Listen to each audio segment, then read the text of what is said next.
Everything prior to the intro of this video was scripted prior to the debate. These are my predictions. Vaush and Destiny are at a disadvantage. The burden of proof will be on them to prove the myth of systemic racism. There is no actual evidence of this though, which is why they're at a disadvantage. I predict that they'll not be able to specifically articulate how the system is racist. The strategy that Vaush and Destiny will use is to cite to propaganda created by the cathedral. This will most likely take the form of academic social studies with low predictive validity. I think that Stryker and Allsup will pursue a strategy where they make statistical arguments about black crime that can't be explained by systemic racism. I think they'll be well served by these arguments because the statistics are indeed on their side. One final note is that a clever strategy would be for Allsup and Stryker to try and divide Destiny and Vaush over defund the police. Vaush wants to abolish the police entirely while Destiny thinks this is a stupid idea. I think that would be a good weak point that they could try to exploit. Anyways, on to the debate.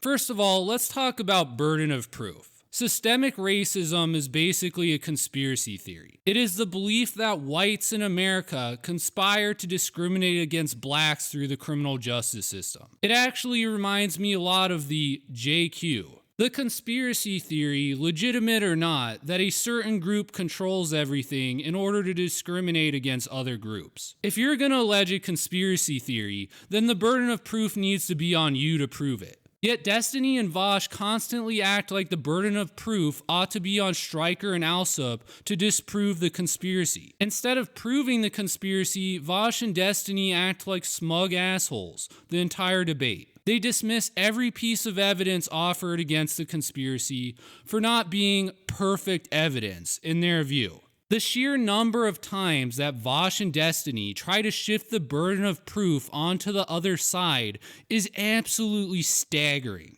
And I had wondered coming into this, with the totality of evidence on our side, what approach you would take towards rebutting those arguments. The evidence in favor of the idea that black people are discriminated against in the criminal justice system is overwhelming.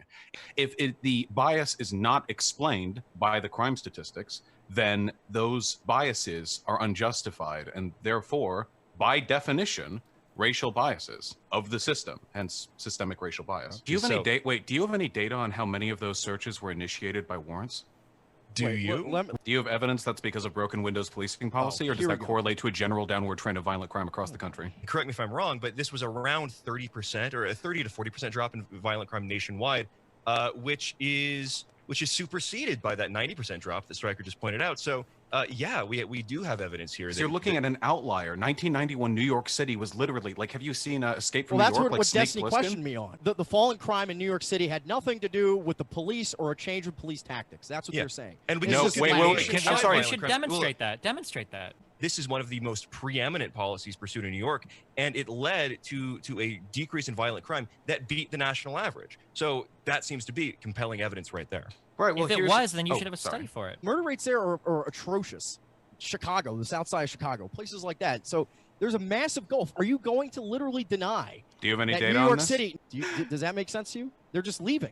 They're moving to other states. So The I like crime how rate- we've moved completely from stop and frisk to, well, now it's because they're leaving. This is why studies are important, No, guys, instead of it's just the looking at like one or two reason numbers. why- If we're going to talk about the amount of black crime in a city, the amount of black people isn't relevant. Is that the suggestion here? Because I think it's actually very relevant. Okay, the problem is that you guys he's haven't getting found an mad. actual analysis. You're just throwing out random numbers. Do you realize like you could have done some research beforehand, maybe found a couple of 1990. data points? No, listen, 90 to 2010. And what was the decrease? He said 30 homicides to 3, and that little itty bitty 12% drop in the black combine population. that with was that- broken windows policing and stop and frisk. 100,000. Oh my God! You know what would be a great way to combine that with? It would be done in a study. The term for this is superlative correlations, in which when you get a grab bag of data points that sound convincing, like and you the start homicide piecing rate. together, you put them up in your corkboard, you've got your twine and your push pins, and you try to make a story out of it. So are All black we have to people do is more or link less studies. likely to It's- commit murder? Wait.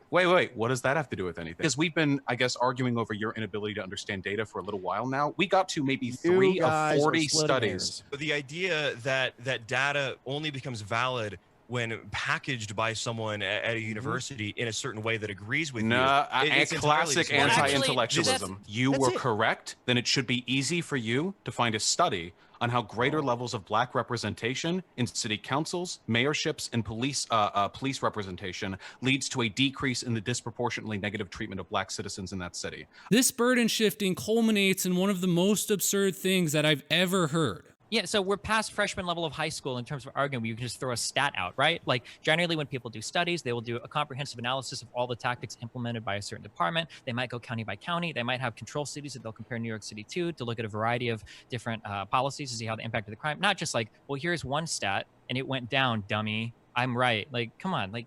Destiny basically indicates that he will not consider any data or evidence offered by James Allsup or Eric Stryker. For them to even have any chance at all of convincing Destiny, they would need to do a full-blown academic study, complete with peer review and control groups. Why even debate politics then? Why even have a democracy? We might as well just let the universities run our government. Let's hold Destiny up to his own standard. Every debate that Destiny has ever participated in, he's lost. Every Destiny debate has been nothing but a waste of everyone's time. That's because Destiny never did a full-blown academic study on any of the points he's ever argued. Of course, Destiny knows what he's saying here is bullshit. I know that because, well, Destiny.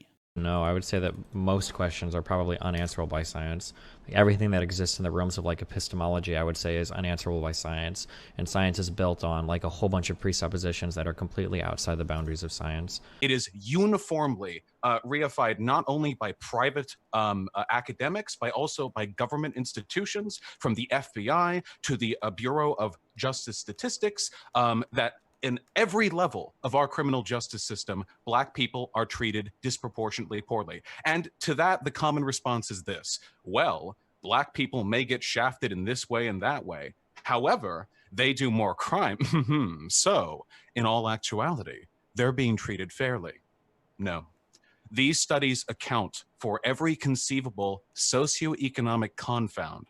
At first, you were talking about FBI crime data and the Bureau of Justice Statistics. Suddenly, statistics and data magically morphed in the studies. This is a great example of Vaush pretending to know what he's talking about. He's not citing the data.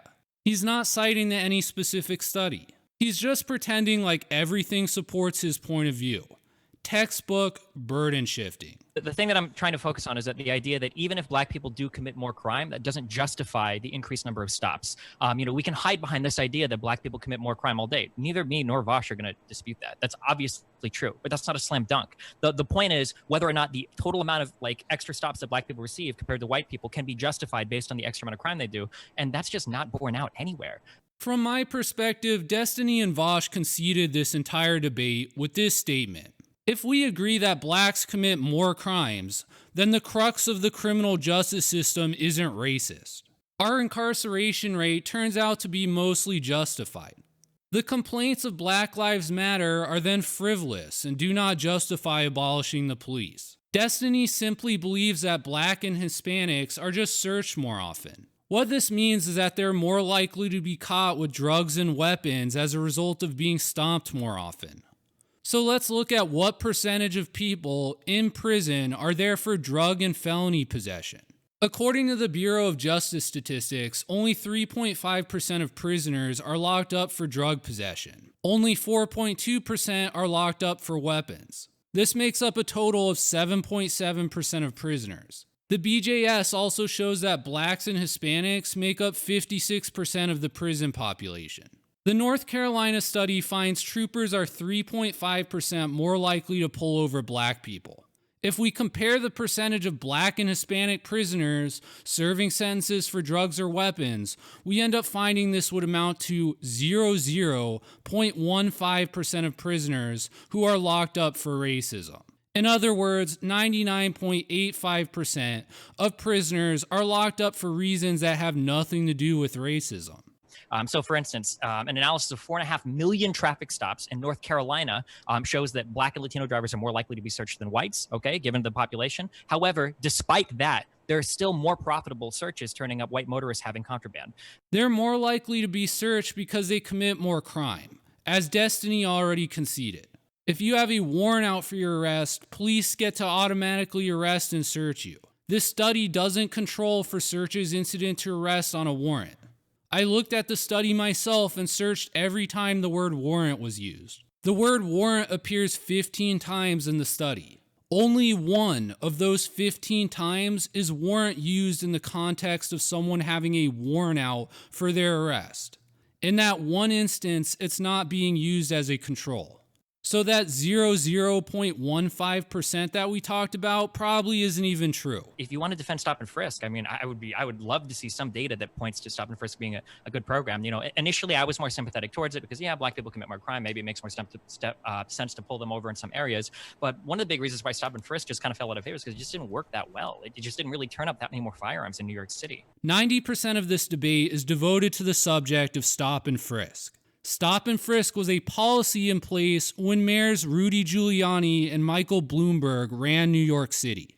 It ended in 2014 prior to the Black Lives Matter movement. It has nothing to do with the riots and looting. It has nothing to do with BLM. It has nothing to do with George Floyd. It's a waste of time to even bring it up. I've linked something in the Zoom group chat. So you can see that the biggest fall or decline in murder rate, right, after 2009 is actually coinciding with a huge fall in stop and frisk. And that the massive rise in stop and frisk from the early 2000s didn't really seem like it was correlated with the decrease in violent crime. Can you explain here, if stop and frisk is supposed to be lowering violent crime, why these numbers would be like anti-corollary like this? Yes. The purpose of stop and frisk was to get guns off the street of New York. So if stop and frisk was the policy of NYPD for over a decade, you'd expect a lot of guns to be taken off the streets and out of the hands of convicted felons. It's not surprising then that even after ending stop and frisk, violent crime rates would continue to fall.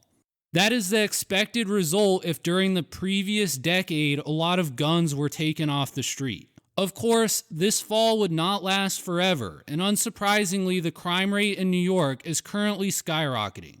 So, a report on jury selection showed that between 1990 and 2010, state prosecutors were about twice as likely to strike black people eligible for juries in criminal cases as opposed to 26% of white people. It was double even after taking account of other correlative factors. The authors of this study testified in court, saying the odds of this taking place with no implicit bias with regards to race were about 1 in 10 trillion. I happen to have read this study because it's on Vaush's research doc.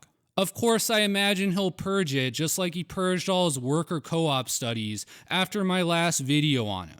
While I agree that jurors with prior felony convictions would likely be removed during the voir dire process, this study does not indicate any controls for the attitudes of jurors towards police. It also contains no controls for prior misdemeanor criminal history or arrest. Black people are more likely to have been arrested and tend to have a shitty attitude when it comes to the police. You don't need to be a college professor or conduct an academic study to see that police are viewed negatively in African American culture. If blacks are twice as likely to hold negative beliefs about police than whites, then they will be struck as potential jurors twice as often. That is exactly what this study shows. Destiny already admitted that the crime rate went down because there's more cops and more people in prison. Okay, that's basically what we all agree on. The question is, why are they mostly black, the ones in prison? That had nothing to do with the were data. arguing about Well, stop that's what Destiny said. All of the people who are looting stores and demanding the police be defunded are not doing so because of stop and frisk. Again, stop and frisk has not been the policy in New York City for around 7 years. If the police are mostly good, the prison population is 99.85% fair. How does that justify the insane response our society has given to things like the death of George Floyd? A 9-year-old stop and frisk policy in New York City does not justify the reaction we've seen. This clip by Eric Stryker pretty much sums up how big a waste of time this whole debate has been. White cops are more likely to pause when they're shooting white or black police people. engagements, apparently. But this is, Well, no, this we is are so talking great. about police engagements. Hold on. Do you think that the only type of police engagement So is what's Black Lives shooting at Matter somebody? about? If it's not about shooting unarmed black men, what the We're fuck not is talking about Black Lives. Why We're do you keep talking pivoting about to other? you're not talking. racial So what bias. the? In this study, 2 groups of mock jurors were given a collection of race-neutral evidence from an armed robbery, with one group's alleged perpetrator being shown to be light-skinned and the other dark-skinned.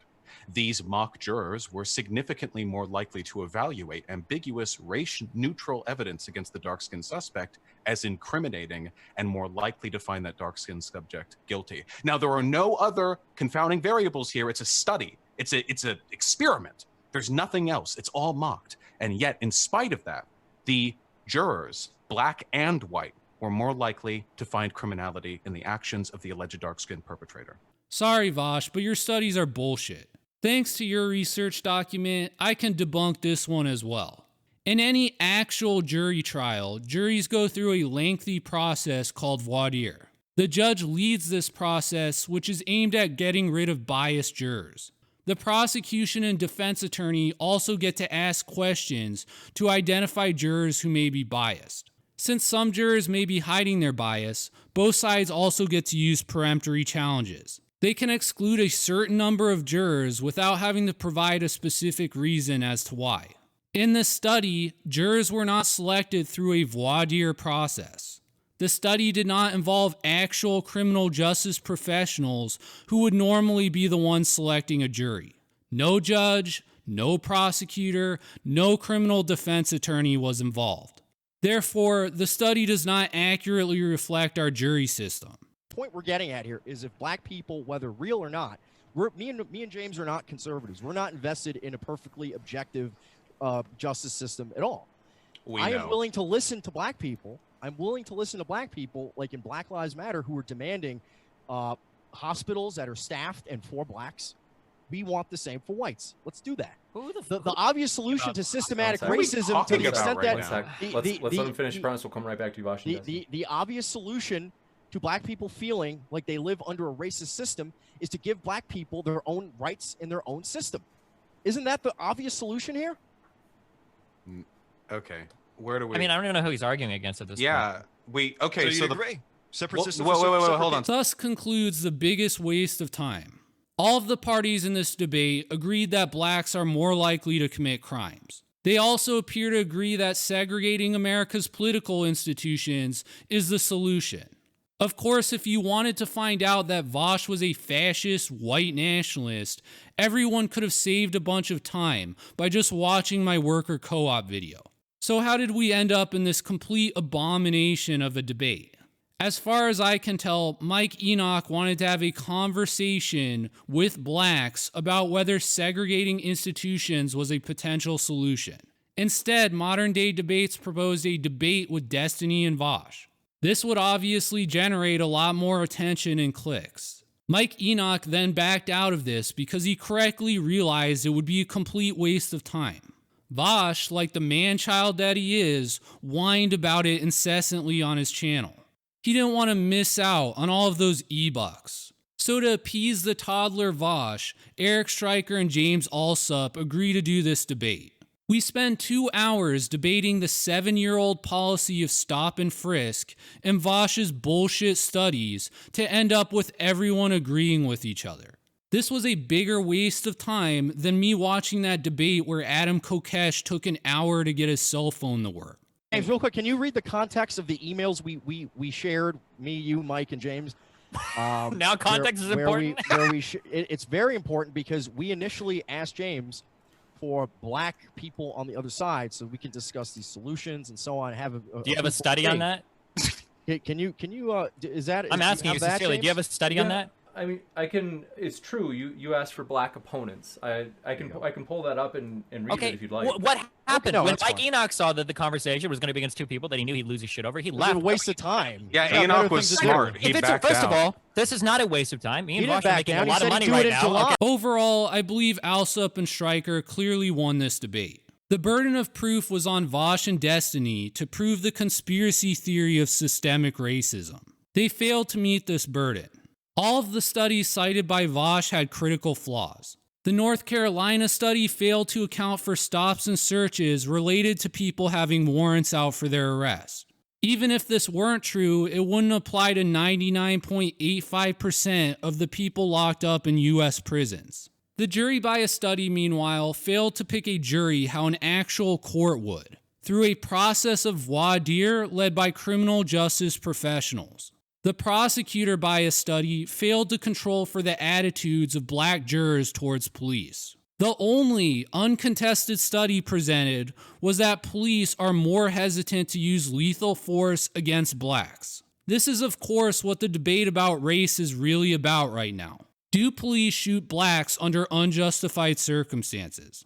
I honestly had low expectations for Stryker given his terrible prior debate with Destiny. He actually did pretty okay, except for a few bizarre moments. As for the police, I got no love for the blue.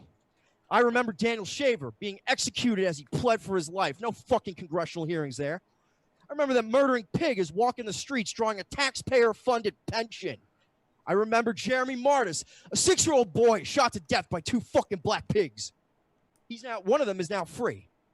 It later came out that one of the black men that shot this little boy targeted his father for assassination because he wanted to fuck his wife.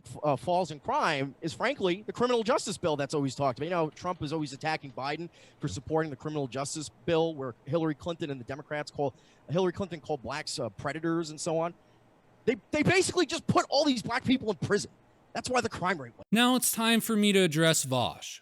You can keep ignoring me. Every day that goes by, I'm debunking study after study that you cite to in your research document. I watch every debate and I learn your strategies and your weaknesses. By delaying the inevitable, I only get stronger. If you go on and purge your research document again, pretending like I don't know exactly what you're up to, you'll only look more and more foolish. When the actual debate comes, which believe me, it will come, you'll resort to your typical strategy of consulting the research document. The only problem is that it will be completely blank. By that time, all of the studies will have been debunked. You will have wiped them all away, just like you did with the missing worker co-op studies. Then you'll have nothing but humiliation. Anyways, if you like this video, support small YouTube channels like mine by subscribing. Thanks.